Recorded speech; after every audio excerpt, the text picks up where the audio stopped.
എന്റെ മൂത്താപ്പ ചീത്ത അറിയില്ലേ? ചീത്ത അറിയില്ലേ? എന്താ മൂത്താപ്പ എന്താ എന്റെ ചീത്ത പറയാത്ത? പാപ്പാന്റെ പോണാണ്. അല്ല എന്നെ മൂത്താപ്പ ചീത്ത അറിയില്ല? പറയോ? മൂത്താപ്പാനെ ഇഷ്ടം മൂത്തമ്മാനെ ഇഷ്ടം? മൂത്താപ്പാനെ. പിന്നെ സർപ്പാപ്പാനെ മൂത്താപ്പാനെ ഇഷ്ടം? സർപ്പാപ്പാനെ.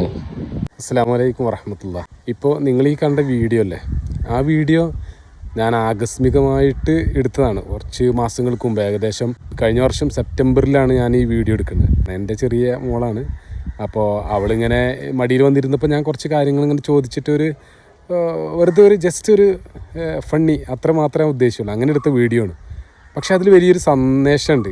അതെന്താ ഞാൻ പറഞ്ഞുതരാം. ഇപ്പം നിങ്ങൾ ഇത്രയും വരെ കണ്ടപ്പോൾ തന്നെ ഞാൻ ചോദിച്ചില്ലേ, എൻ്റെ ഇക്കാക്കയാണ്, നിൻ്റെ മൂത്താപ്പയാണ് മൂത്തമ്മയാണ് ഇഷ്ടം, കൊച്ചാപ്പയാണ് ഇഷ്ടം എന്നൊക്കെ ഞാനിങ്ങനെ ചോദിക്കുമ്പോൾ അവളതിനിങ്ങനെ പറയുന്ന മറുപടി കൊച്ചാപ്പയാണ് അല്ലെങ്കിൽ മൂത്താപ്പയാണ് ഇഷ്ടമെന്നൊക്കെയാണ് അവൾ മറുപടി പറയുന്നത്. ആ മറുപടി പറയുന്നതെങ്കിലും പിന്നീട് അവൾ പറയുന്നൊരു മറുപടി ഉണ്ട്. ലാസ്റ്റ് ഞാനൊരു ചോദ്യം ചോദിക്കുന്നുണ്ട്. ആ ചോദ്യത്തിന് അവൾ കൊടുത്തരുന്ന മറുപടിയാണ്. അതാണ് ഇമ്പോർട്ടൻ്റ്. അതാണ് നമ്മൾ ഫോക്കസ് ചെയ്യുന്നതും അതാണ് കേട്ടോ. അപ്പോൾ അതെന്താണെന്ന് കൂടി കേൾക്കുക. പാപ്പച്ചിനും ഉമ്മച്ചിനും ഇഷ്ടം അല്ല ഏതെങ്കിലും ഒന്നും അറിയാം. പാപ്പച്ചിനെ ഉമ്മച്ചിനെ കണ്ടില്ലേ നിങ്ങൾ? പാപ്പച്ചിയാണോ ഉമ്മച്ചിയാണോ ഇഷ്ടം എന്ന് ചോദിച്ചപ്പോൾ അവൾ പറഞ്ഞത് പാപ്പച്ചിയും ഉമ്മച്ചിയും ഇഷ്ടമാണ്. അവൾക്ക് 2 വയസ്സാട്ടാ.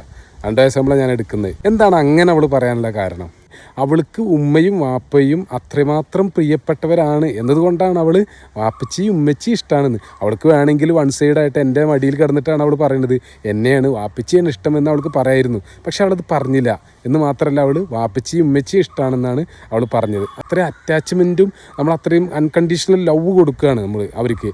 നമ്മളോട് ചേർത്തി നമ്മളേതാണ് എന്ന തോന്നൽ, എൻ്റെ വാപ്പച്ചിയാണ് എന്നുള്ള തോന്നൽ, എൻ്റെ ഉമ്മയാണിത് എന്നുള്ള തോന്നൽ അവർക്ക് ഉണ്ടാവുന്ന രീതിയിൽ അവരുടെ ഹൃദയത്തിൻ്റെ ഉള്ളിലേക്ക് നമ്മൾ കയറി പറ്റുക. അപ്പോഴാണ് അവർക്ക് നമ്മൾ അത്രമാത്രം പ്രിയപ്പെട്ടവരായി തീരുക.